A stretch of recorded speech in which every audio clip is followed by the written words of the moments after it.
വൈശാഖ മാസത്തിലെ ശുക്ലപക്ഷത്തിലെ മൂന്നാമത്തെ തിഥിയാണ് അക്ഷയ തൃതീയ എന്നറിയപ്പെടുന്നത്. അക്ഷയ തൃതീയ നാളിൽ ചെയ്യുന്ന സത്കർമ്മങ്ങളുടെ ഫലം ഒരിക്കലും ക്ഷയിക്കില്ല എന്ന് വിശ്വാസം.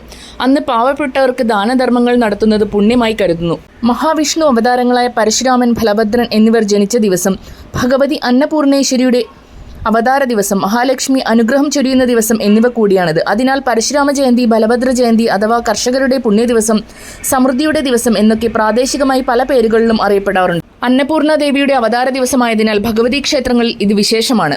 ഗുരുവായൂർ ക്ഷേത്രത്തിലും അന്നേ ദിവസം പ്രാധാന്യം അർഹിക്കുന്നു.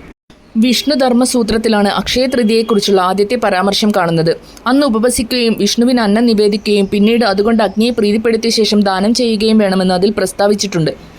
സർവ്വപാപമോചനമാണ് ഫലം. അന്നേ ദിവസം നേടുന്ന പുണ്യം അക്ഷയമായിരിക്കും. ഇന്ന് അനുഷ്ഠിക്കുന്ന കർമ്മങ്ങളുടെ ഫലം അക്ഷയമാകയാലാണ് ആ തിഥിക്ക് അക്ഷയ തൃതീയ എന്ന് പേരുണ്ടായതെന്ന് വിശ്വാസം. വർഷത്തിൽ ഏറ്റവും ആദരണീയങ്ങളായ തിഥികളിൽ അക്ഷയ തൃതീയ ഉൾപ്പെടുന്നു. ദേവന്മാർക്ക് പോലും ഇത് വന്ദനീയമാണ്.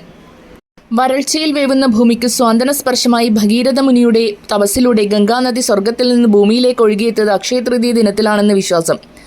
ഭൂമിയിൽ സമസ്ത ഐശ്വര്യങ്ങളും പകർന്നു നൽകിയ ഗംഗാദേവിയുടെ ആഗമന ദിനത്തിന് മഹത്വം അന്നു മുതൽ കൽപ്പിച്ചു പോന്നു. പരശുരാമൻ ജനിച്ചത് അക്ഷയ തൃതീയയിലാകയാൽ ആ ദിവസം പരശുരാമ രൂപമുണ്ടാക്കി പൂജിക്കുന്ന സമ്പ്രദായം ഭാരതത്തിലെങ്ങുമുണ്ട്.